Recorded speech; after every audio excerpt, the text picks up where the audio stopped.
Hi, it's Laura. Independent media is a collaborative project, and you play a critical part in it. This show is made possible by our viewers and listeners, not corporations or advertisers. So join our member supporter honor roll by going to lauraflanders.org/donate to contribute. That's lauraflanders.org/donate. And please stay kind, stay curious, and commit to supporting this no ads, no gimmicks, not all about profit show, again, or for the very first time. Thank you. Now on with this week's show.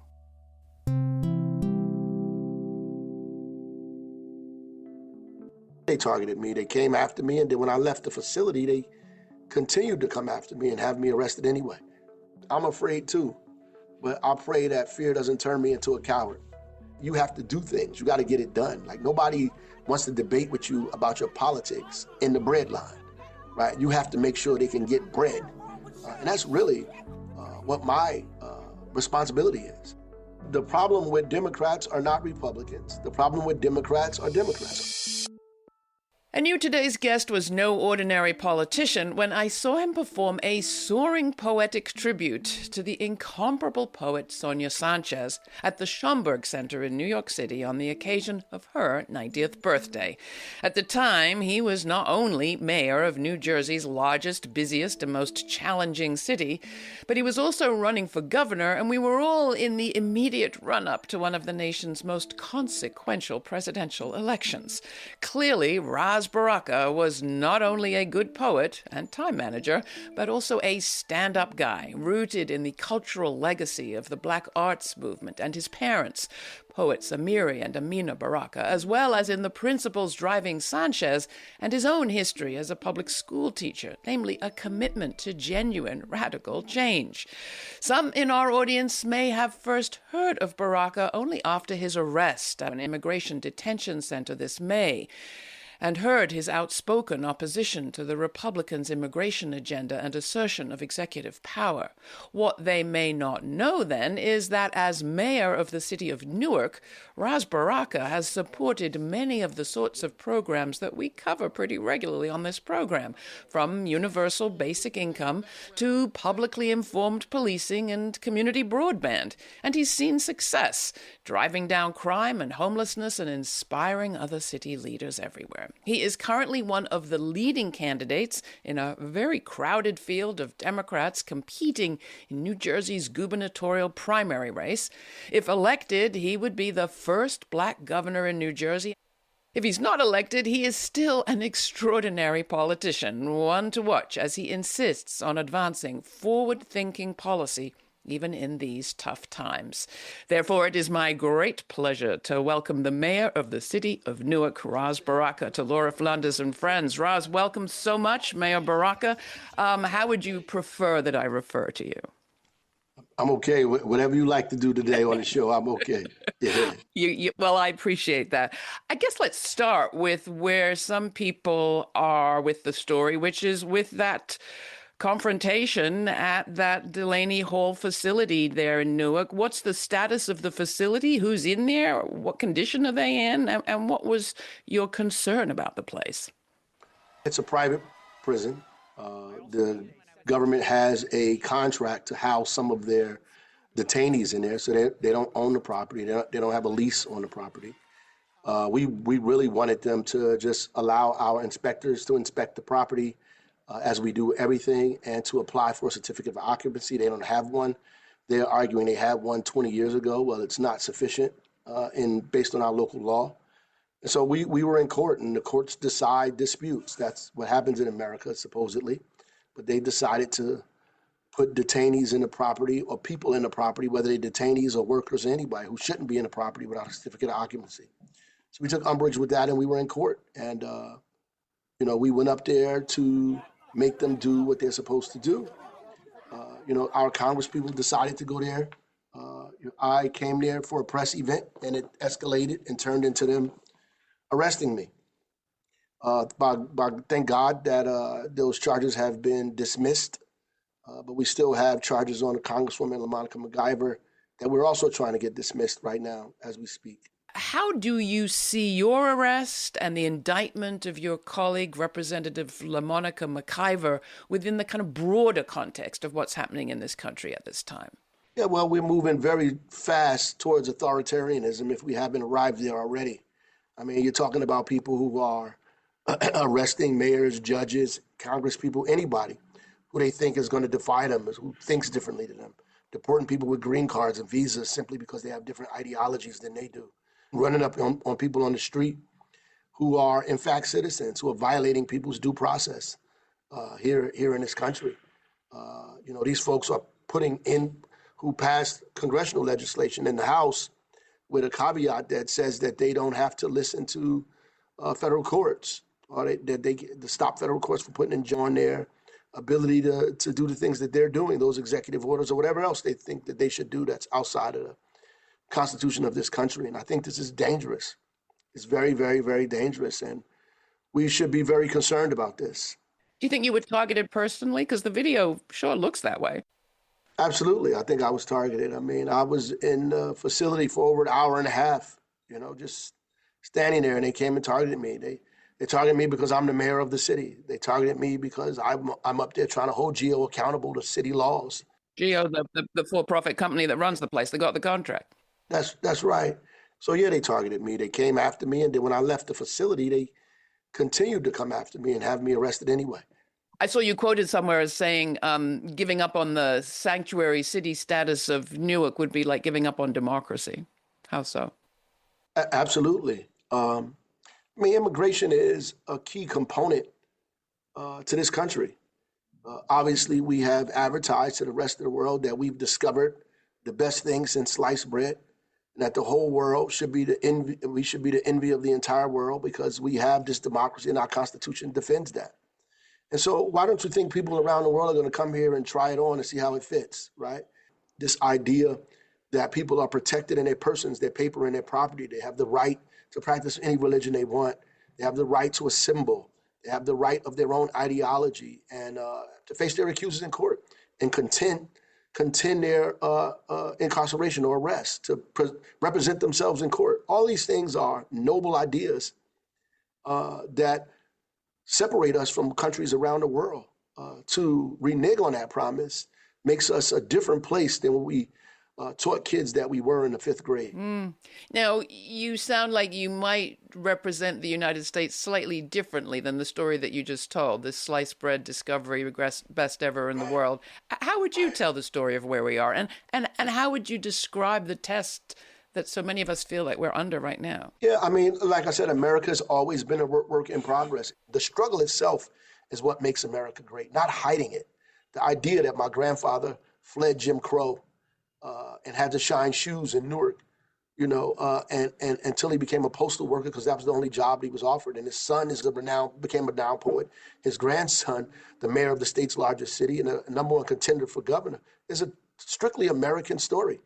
And we should be proud of that story and not try to hide it under a bushel basket. The reality is that this country has never been perfect.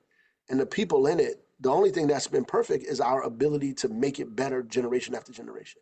That's what it is. And I think what's happening now is people that are trying to halt that progress, are trying to turn us back on our advancements and trying to make us ashamed of the fact that we've struggled in the first place, or that our diversity is the thing that makes our country wrong as opposed to right. You, as the mayor of the city of Newark, have advanced some very forward-thinking policies of the sort that we've covered on this program in the past. Now, you, like so many Democratic-run cities, are facing serious onslaught from Republican policy coming down from Washington, cutbacks and health cuts, and you name it.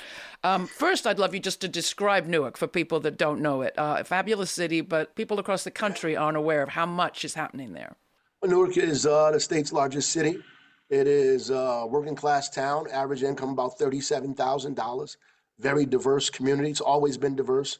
When the immigrants here were Irish and Jewish and Italian, now the immigrant community is Portuguese, Brazilian, African, Caribbean, Latin American. All right, so it's an immigrant community. It's always been an immigrant community.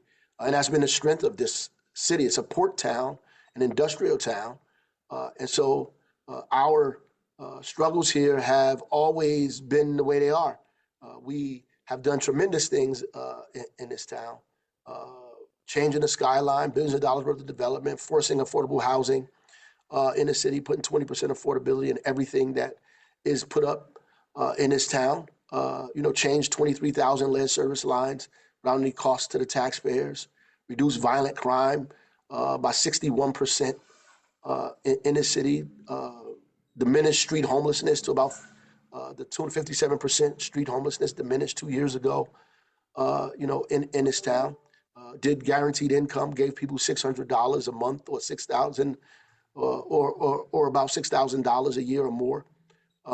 We've did that for 2 years for a select group of people in our community. Hundreds of families benefited from this as a part of the larger Mayors for Guaranteed Income around the country. And they're trying to push that nationally around the country and here statewide as well when we can, right? So we've expanded broadband to families that don't have it. We put it in every park, public park in the city, every recreational center in the city, and we have given it to folks in our community for as low as $20.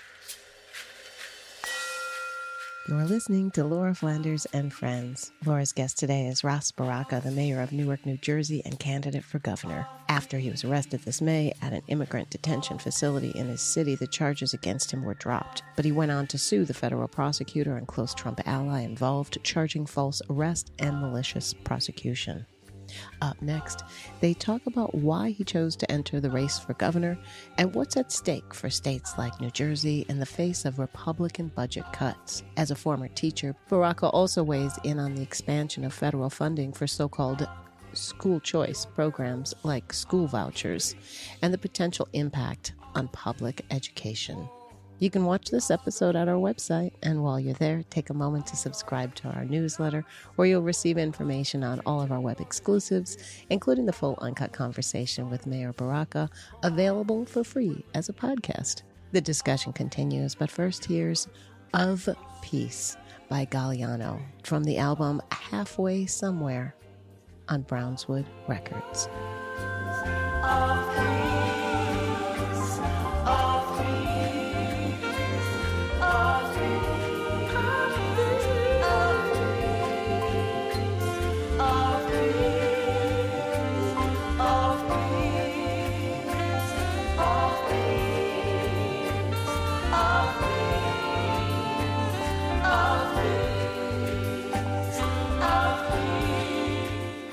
So how do you deal with this moment where it feels like so much that you've gained is at risk? It is at risk. All of the programs, from CDBG dollars, community development, block grant dollars, housing dollars, Medicaid opportunities, SNAP for people to feed their children who are having difficult times. Folks will be homeless without vouchers. So it'll have a devastating impact on Newark and many communities like that. And so that's why we need the states in this country to step up. We need people to push back against what's happening through the judicial system. But we also need to be creative about the things we do in the state. This is not a moment to lay down. It's not a moment to play safe. And the reality is that when people are afraid, they wind up doing the safe thing instead of the right thing. And so what we need to be doing now is figuring out how we have a Medicaid system that's divorced or separated from what the federal government is doing.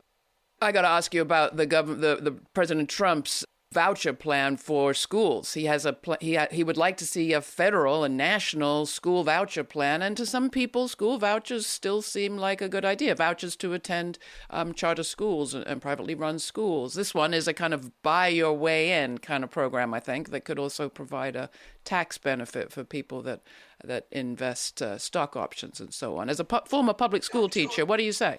Well, it is proven to be a failed strategy. All over the country, vouchers have helped people who already had their kids in private school in the first place. I mean, overwhelmingly, in states that are using vouchers, the people who benefited from the most are folks that are well off, that are wealthy. Working class families and poor families in this country do not benefit from vouchers. And maybe that's their intention, right? I don't know what their intentions are or their objective is. The irony is that public education in America has always worked, right? If you were in a crowded room and you asked people how many people went to public school, majority of people would raise their hands. So it's not the public schools that's the problem. It's the issues that are related to, the social determinants of health, poverty and race and racism and all of these things that make it difficult in these environments to have equitable kinds of public education. So we should be investing more in public education, not moving away from it. What's happening doesn't make sense. Segregation is unaffordable. It is proven to be unaffordable in this state, right?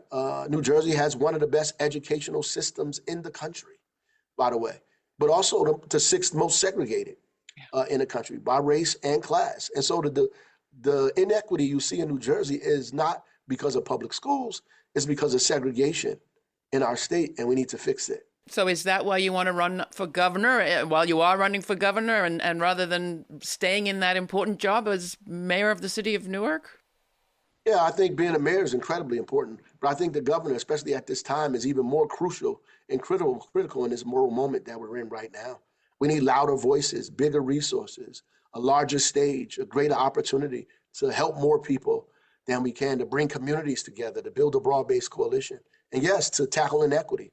And I think we in New Jersey, we can prove, if we tackle this inequity, that how our public school system can thrive and flourish and be an example for what the rest of the country should be doing.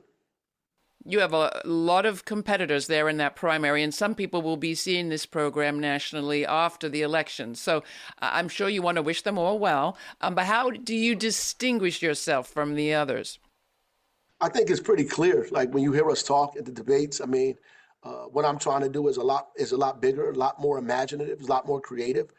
People say it's too progressive. I think that making rich pay their fair share is not too progressive. I think that creating statewide rent control and building affordable housing until we get a number we need is not, too progressive. Or talking about a public option that exists in many countries around the world who have full public health care is not too radical or too progressive. I think these are issues that people are waiting for us to talk about. Courage and leadership now in this moment is probably more important than anything else.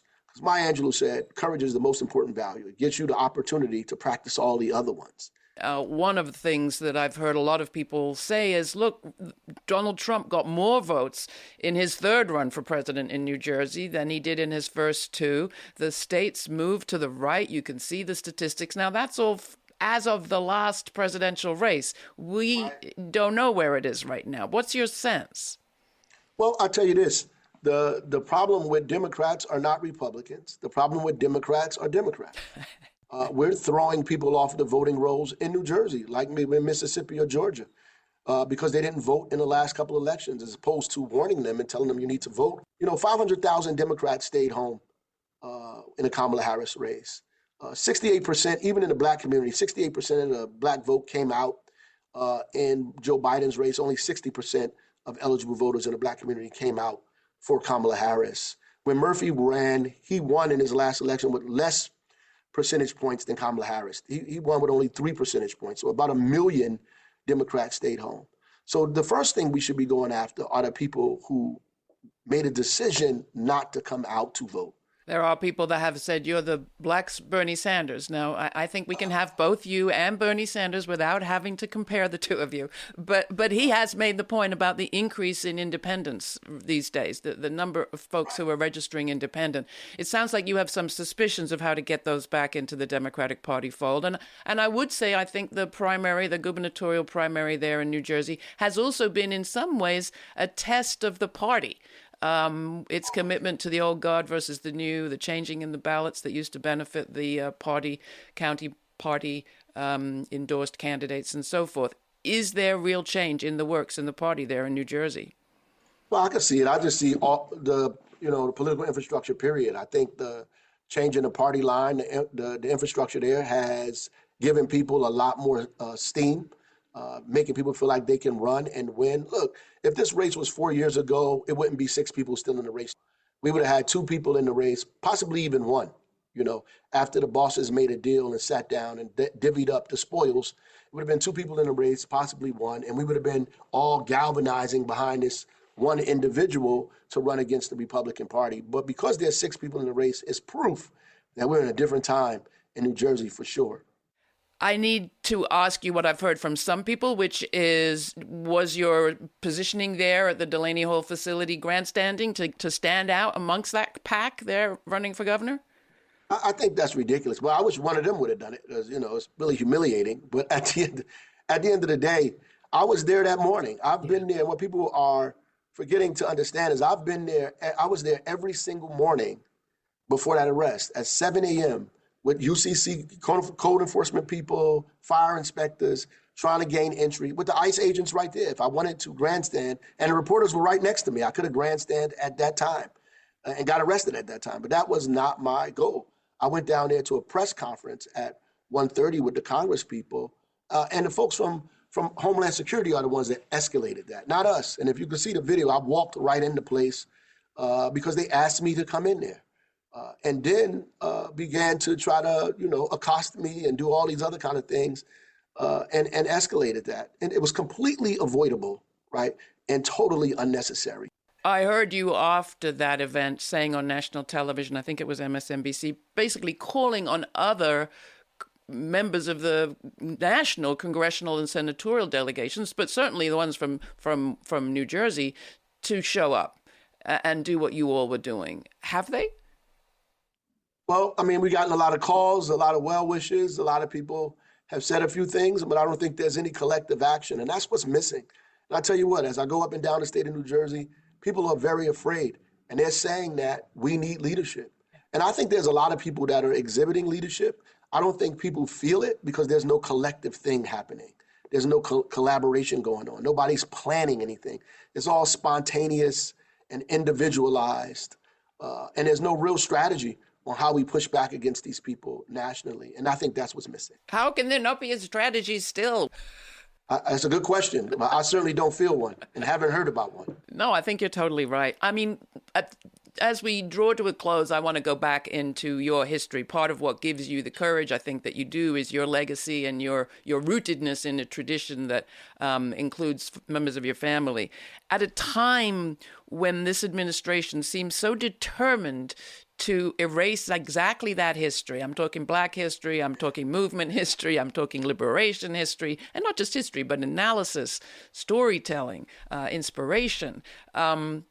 Where do you draw your strength from? And what's your message to folks perhaps out there who are feeling a little rootless? Well, I tell people, I'm afraid too, but I pray that fear doesn't turn me into a coward. And the reality is we can't be the only generation that does not sacrifice our position, our proximity to influence, our privilege, our power for the generations that come after us. Many people sat in jails, lost their lives in order for us to enjoy the kind of democracy we have today that is being taken away from us little by little by little. Finally, my mother would say to me that your father was a thinker, a philosopher, a writer, a poet. When he went to the supermarket, nobody asked him for a job. And she's saying to me that you have to do things. You got to get it done. Nobody wants to debate with you about your politics in the bread line, right? You have to make sure they can get bread. And that's really what my responsibility is to make sure we're doing the things that we say we're going to do. And I think that's the Democrats' problem. We have to make the big issues relate to the small issues, and the small issues relate to the big issues. We can't run ahead of people. We have to run with them. For those who are going to be seeing this episode or hearing it after June 10th, the primary, the gubernatorial primary, what do you say to them? If you won, how will your campaign be different? And if you didn't win, I guess my question would be, would you run again? I'm clearly cognizant of our campaign and the things that we're asking for and how different it is. And I think the power in our demands is, as Paul Robeson would say, is what we're asking for is right and clearly. And by any stretch that we fall short of what's going on, yeah, we don't walk away. We're going to stay at it and stay focused and make sure we push this state into a place that it needs to be. We need to be in it. We need an example out here. I think California used to be an example. And I think that people are backing away from the things that they were pushing forward for a while. But we need an example here in this country of democracy that's working for working families across this country. And that brings me to our closing question. I ask all of our guests, what do they think is the story that the future will tell of this moment? Looking forward, 50 years, 100 years, what's the story the future will tell of us today? It's a dangerous moment, right? It's going to tell the same story that it told during Jim Crow, during the Civil War, during the fight for women's rights, the fight for around Roe v. Wade, or whether the LGBTQ rights or the Haymarket massacre. It's going to tell a story. The question is which side of the story you're going to be on, right? That's really the question. And so this is a turning point. I mean, what happens now affects generations to come. Just like dismantling Jim Crow affected generations to come. This is going to affect generations. An 8-hour day affected generations to come. This is going to do that. And so the question you should ask yourself when they're telling this story, where are you going to be positioned? Thank you for that, Mayor Ras Baraka. Thank you. Take care.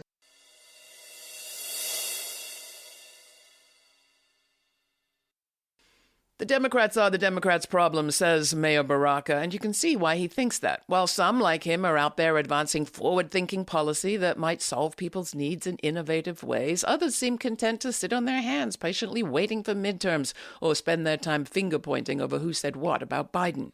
In the days since we spoke, Mayor Baraka has filed a lawsuit charging U.S. Attorney and close Trump ally Alina Habba of subjecting him to false arrest with malicious intent to affect his reputation and therefore his chances in New Jersey's gubernatorial primary. Will the judge come down on Baraka's side? Who knows? But I wouldn't be surprised if they did. One thing we know about Trump and Trumpism is that Trumpers are keenly aware of cultural resonance. They are waging a culture war, and it's a war against exactly the history and legacy that Baraka is a part of. What Baraka knows, and many Democrats seem still yet to figure out, is that there is strength, too, in that cultural legacy, that one going back to the 60s and 70s and 80s of liberation. We talk about his own practice of poetry and the resonance he saw in his own arrest to that of his father, Amiri Baraka's arrest in 1979, in our extended conversation, which you can find by subscribing to our free podcast. In the meantime, Democrats, which side are you on? The culture war is on. Are you part of it? You can find all our archives at our website. Till the next time, stay kind, stay curious. For Laura Flanders and friends, I'm Laura. Thanks for joining us. For more information on this episode, check out our show notes posted for free at patreon.com/Laura Flanders and Friends. And we invite you to subscribe to our YouTube channel to watch the premiere of each week's show and chat in real time with Laura. The premiere now airs on Fridays at 5 p.m. Eastern. Thanks to our member supporters, this show remains free to millions on public TV, community radio, and as a podcast. Not a member yet? Make a one-time donation or make it monthly at lauraflanders.org. This show is produced by yours truly, Laura Flanders, along with Sabrina Artel, Jeremiah Cothran, Veronica Delgado, Jeanette Hernandez, Jeannie Hopper, Sarah Miller, Nat Needham, David Neumann, and Rory O'Connor. Thanks for joining us.